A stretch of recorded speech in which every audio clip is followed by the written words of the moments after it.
Ya justru disuruh banyak tasbih, banyak mensucikan Allah, banyak memuji kepada Allah Subhanahu wa taala sebagai bentuk syukurnya atas limpahan kemenangan yang telah Allah berikan kepada beliau. Sekaligus bentuk pengakuan tasbih ini sebuah ekspresi. Tahmid ini juga sebuah ekspresi bahwa semua keberhasilan itu sama sekali bukan merupakan usaha manusia itu, tapi lebih merupakan pemberian Allah Subhanahu wa ta'ala. Sehingga dengan semangat ini seharusnya keberhasilan apapun yang diperoleh oleh manusia sedikit pun tidak membuat dia menjadi jumawa, menjadi sok-sokan, menjadi rasa lebih hebat, menjadi hebat, merasa hebat karena keberhasilan ini. Wastaghfir, bahkan diminta untuk beristighfar. Nah, untuk ukuran orang tertentu seperti itu sebuah kesalahan.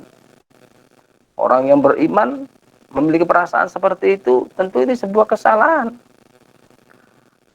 Sebuah kesalahan. Termasuk istighfar barangkali dalam proses-proses perjuangan itu, kadang-kadang kita ini kan manusia bawaannya nggak sabar tuh. Kita kepinginnya itu berjuang yang instan. Sekarang berjuang, besok udah berhasil. Kan gitu. Begitu berhasilnya lama, kita mengira Allah ini rupanya nggak dengar doaku mungkin. Kalau kita udah lengkapi usahanya, zahir batin, zahirnya strateginya diatur, malamnya nggak berhenti qiyamul lail misalnya, sholat malam, udah lakukan semuanya. Kok nggak berhasil? Jangan-jangan Allah ini mengabaikan permintaanku. Nah, kita manusia ini seringkali kadang-kadang menggerutu, nggak sabar, merasa nggak ditolong, merasa Allah membiarkan kita, merasa Allah nggak memperhatikan kita. Wala'iyadzubillah, kadang-kadang Allah ini kemudian muncul perasaan setan itu yang membisikkan ke hati kita, seakan-akan Allah ini barangkali gak mampu untuk menolong kita. Wala'iyadzubillah. Nah, perasaan-perasaan seperti ini untuk orang-orang yang beriman sebuah hal yang kriminal seharusnya, sebuah dosa hati yang layak untuk diistighfari, dan itu umum dirasakan oleh mereka-mereka yang masuk dalam lingkup-lingkup perjuangan. Orang yang sedang berjuang itu godaannya dua ini. Kalau menang merasa dirinya yang berjuang, kalau dia kalah merasa dia tidak direken sama Tuhannya.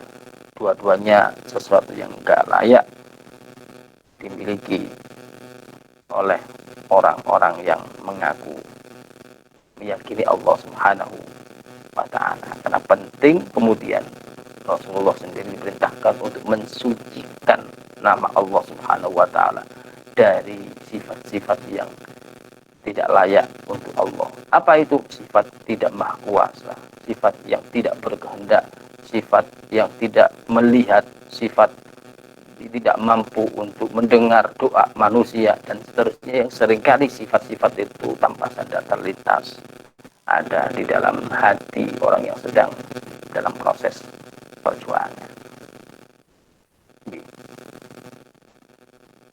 Innahu kana tawwaba, sesungguhnya Allah Subhanahu wa ta'ala adalah zat yang maha menerima taubat. Ada satu keunikan di dalam bahasa Quran ini, bagaimana Rasulullah SAW diminta untuk istighfar, lalu sifat Allah yang dipakai itu tawwaba.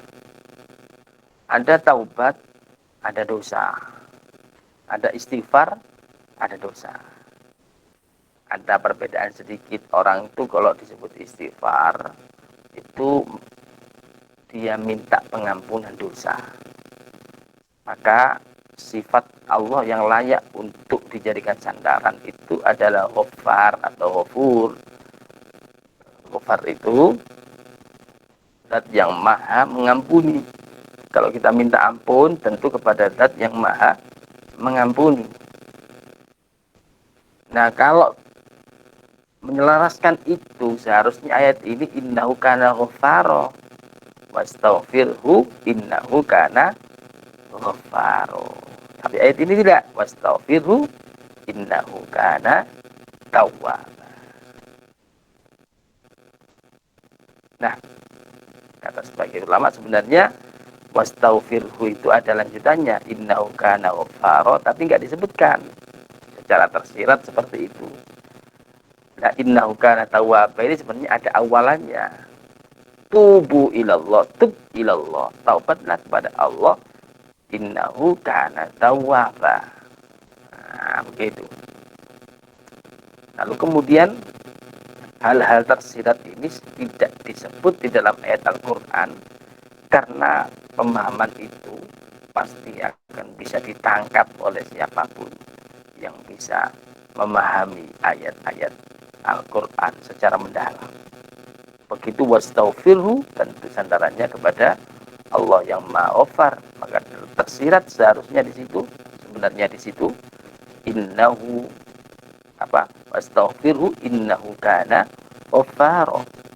Walaupun tidak tertulis di dalam ayatnya, tapi maknanya mungkin seperti itu. Karena sandaran, sekali lagi, istighfar itu layak disematkan kepada Allah yang Maha Ghaffar, yang Maha memberi ampunan. Sementara tawwaba adalah sandaran bagi orang-orang yang bertaubat kepada Allah. Apa maknanya taubat? Taubat itu bukan minta ampun, taubat itu kembali kepada Allah Subhanahu wa ta'ala. Dan Allah itu maha menerima taubat, artinya Allah itu membuka ruang kapanpun untuk hambanya yang mau kembali ke jalannya. Tawwaba, ada ghafara, mengampuni dosa, ada tawwaba, zat yang siap kapanpun menerima hambanya yang mau kembali ke hadiratnya, mau kembali ke dalam jalan yang sering banyak membaca subhanallah wa bihamdi astaghfirullah wa atubu ilaih. Ini ditanya Rasulullah ya. Subhanallah wa bihamdi astaghfirullah wa atubu ilaih. Ada satu riwayat Sayyidah Aisyah radhiyallahu taala anhu, dia menceritakan Rasulullah itu gemar baca itu akhir-akhir ini. Ketika ditanya kenapa Rasulullah kok akhir-akhir ini ditanyakan di subhanallah bihamdi astagfirullah wa atubu ilaih. Lalu kata beliau, aku melihat tanda-tanda yang sudah disebutkan di dalam surat An-Nasr itu. Aku lihat pertolongan Allah telah datang. Aku lihat janji Allah untuk menaklukkan Mekah sudah dituruti, dan saya lihat orang masuk Islam sudah berbondong-bondong. Maka aku akan melaksanakan atau menjalani perintah Allah, fasabbih bihamdi rabbika wastaghfir. Nah, wa ulima biha annahu qad tarba ajaluh. Nah, dari sana kemudian Rasulullah ingin menyampaikan satu informasi, satu pesan bahwa ajal beliau tidak lama lagi akan datang, tidak lama lagi akan dipanggil oleh Allah Subhanahu wa ta'ala. Diceritakan Jahm ini ya. Kemudian lalu apa pelajaran dari surat yang sudah kita kaji tadi itu? Pertama, keharusan orang untuk senantiasa bersyukur kepada Allah dan tidak melupakan Allah Subhanahu wa ta'ala ketika dia mendapatkan kenikmatan. Dalam ayat ini ketika mendapatkan kemenangan, kalau orang lagi berusaha, dia telah mendapatkan kesuksesan.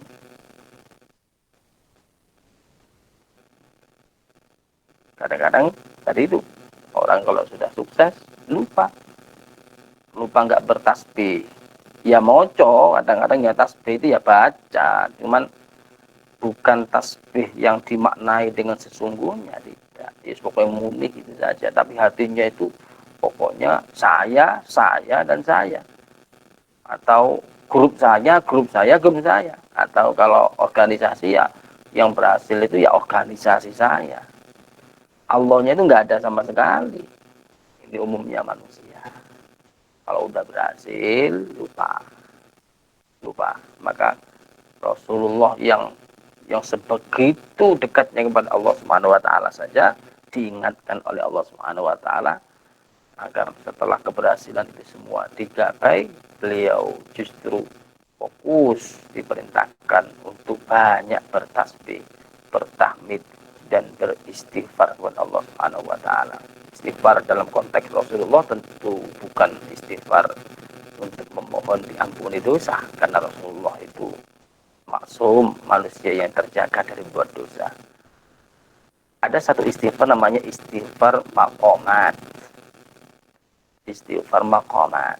Istighfar maqamat itu istighfarnya orang yang merasa berdosa, istighfarnya orang yang memiliki pangkat yang tinggi.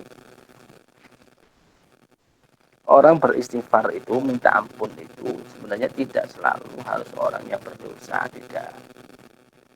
Kadang orang itu tidak bersalah, merasa berdosa. Kapan itu? Misalnya kalau ada orang ya yang asalnya derajatnya rendah, lalu dia pelan-pelan naik pangkatnya.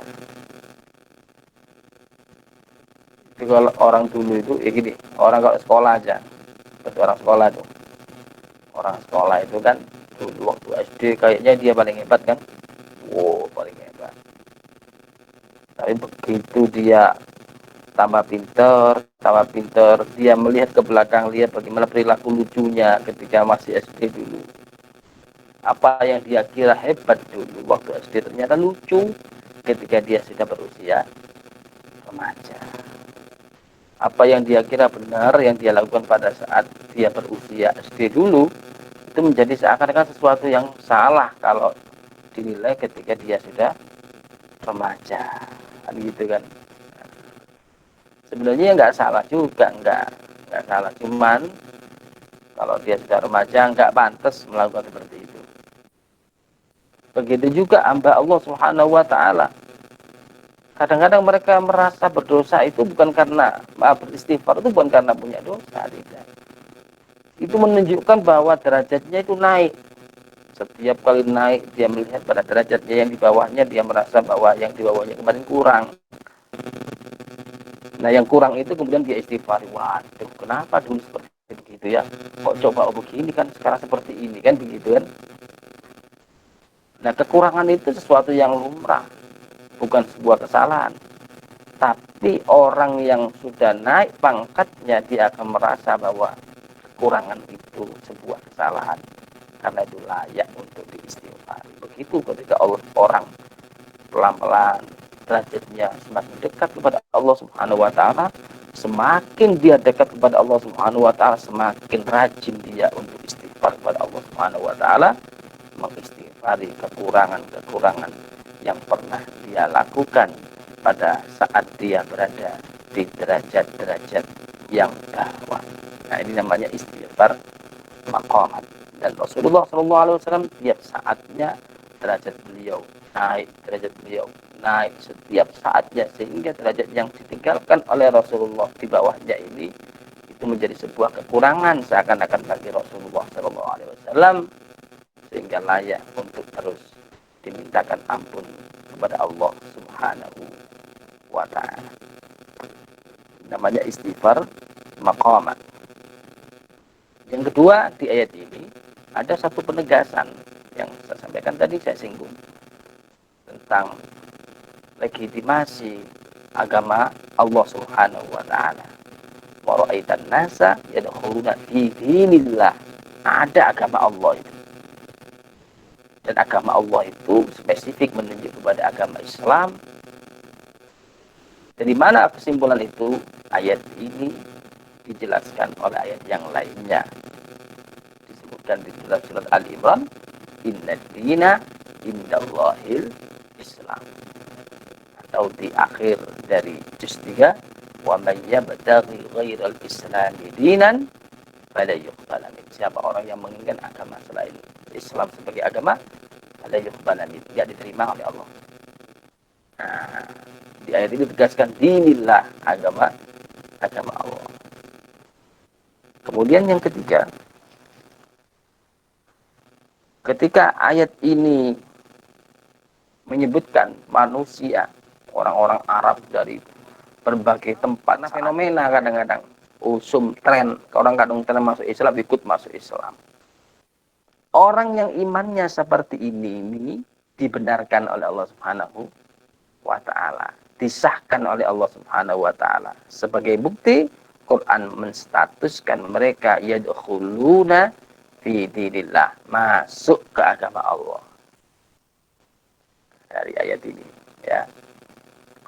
Walaupun sebagian menganggap bahwa imannya orang yang muqallid, yang mendasarkan keimanannya kepada Allah hanya karena ikut orang, bukan karena keyakinan dengan didasari ilmu dan nalar yang benar.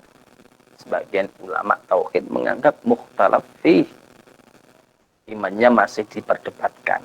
Paling tidak orang ini masih berdosa karena dia meninggalkan upaya untuk mengenali Allah dengan ilmunya. Bagi mereka yang mampu untuk berargumentasi, mampu untuk menggali ilmu dengan dengan kemampuan dan potensi yang dia miliki. Kemudian yang keberapa nih? Yang keempat, ya. Yang keempat, di situ Allah memerintahkan Rasulullah fasabbih bihamdi rabbika. Rasulullah diperintahkan untuk bertasbih dulu, memuji dulu, baru di akhir diperintahkan untuk beristighfar. Tasbih, memuji Allah Subhanahu wa ta'ala atau tahmid, ini bagian dari pemenuhan hukukullah, pemenuhan hak-haknya Allah Subhanahu wa ta'ala. Allah berhak untuk disucikan, Allah berhak untuk dipuji. Hakullah ini didahulukan daripada perintah istighfar, karena istighfar itu permohonan ampun seorang hamba. Artinya istighfar ini nuansanya bukan nuansa hakullah, tapi lebih kepada perjuangan seorang manusia untuk memperjuangkan hak pribadinya. Maka ayat ini memberikan satu pelajaran bahwa hakullah harus lebih dikedepankan dari hakul adami. Hakullah harus lebih dimuliakan, harus lebih diprioritaskan untuk mendapatkan perhatian dibanding hal-hal yang berkait dengan sesama manusianya. Ini penting sekarang ini. Sekarang ini orang kadang-kadang hakullah nggak diperpedulikan. Yang penting hak asasi manusia. Loh, ya penting itu hak asasi manusia itu. Tapi ada yang jauh lebih penting di dalam Islam adalah hak asasinya Allah. Hak asasinya Allah. Orang yang melakukan penyimpangan seksual, misalnya LGBT sekarang yang lagi populer atau lagi viral itu, secara hakul adami, secara hak asasi manusia nggak ada yang salah dengan LGBT itu. Kalau kita lihat dari kacamata HAM atau hak asasi manusia, bukankah mereka melakukan itu, mereka lakukan sendiri, nggak pakai biaya dari kita, dan perilaku mereka nggak mengganggu kita. Mereka lakukan di tempat tertutup kadang-kadang. Secara hak-hak manusiawi tidak ada perilaku mereka itu mengganggu. Maka kalau orang hanya berhenti memandang masalah itu hanya sebatas hak asasi manusia yang harus dipenuhi, maka LGBT itu harus legal. Maka LGBT itu tidak boleh dilarang, karena itu hak setiap manusia untuk mengekspresikan apa yang dia miliki, apa yang dia inginkan. Bukankah demikian? Itu kalau cara pandangnya hanya berhenti pada hak asasi manusia. Tapi Islam tidak begitu. Islam mengajarkan tasbih dulu, puji Allah yang puas dulu, baru berpikir dirinya wastaghfir.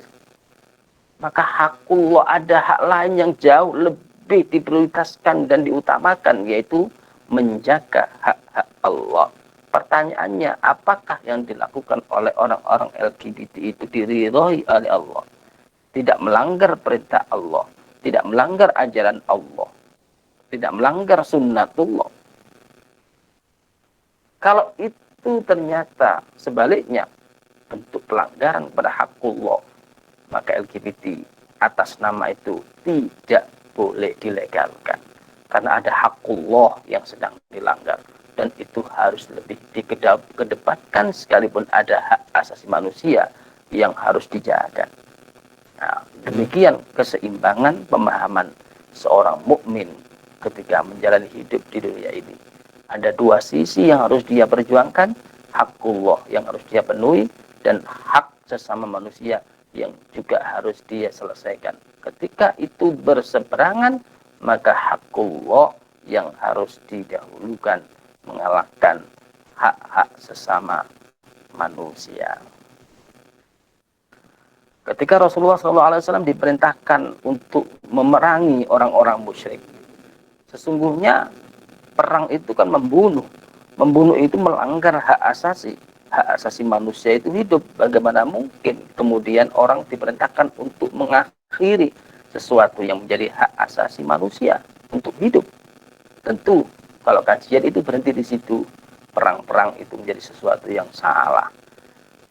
Tapi akan menjadi benar perang yang dilakukan oleh Rasulullah SAW itu karena dilandasi untuk melaksanakan perintah Allah, dan melaksanakan perintah Allah ini bagian dari memenuhi hakullah.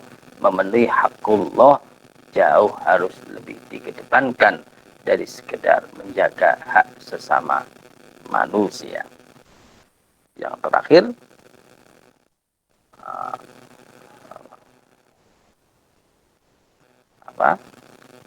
di sini didahulukannya kata tasbih dan tahmid ini dan istighfar menunjukkan bahwa memuji Allah, bertasbih kepada Allah, syukur kepada Allah itu jauh makomnya lebih tinggi daripada beristighfar kepada Allah Subhanahu wa ta'ala. Nah ini makanya ada sebagian orang kemudian lebih bagus dia beristighfar, lebih bagus dia banyak bersyukur, mengingat nikmat Allah, mengingat anugerah Allah, daripada banyak menangis, banyak memohon ampun kepada Allah, banyak meminta ampun kepada Allah Subhanahu wa ta'ala. Orang-orang yang makom syukur itu memiliki makom yang lebih tinggi daripada mereka yang sehari-harinya hanya takut kepada Allah Subhanahu wa ta'ala, ingat akan dosa.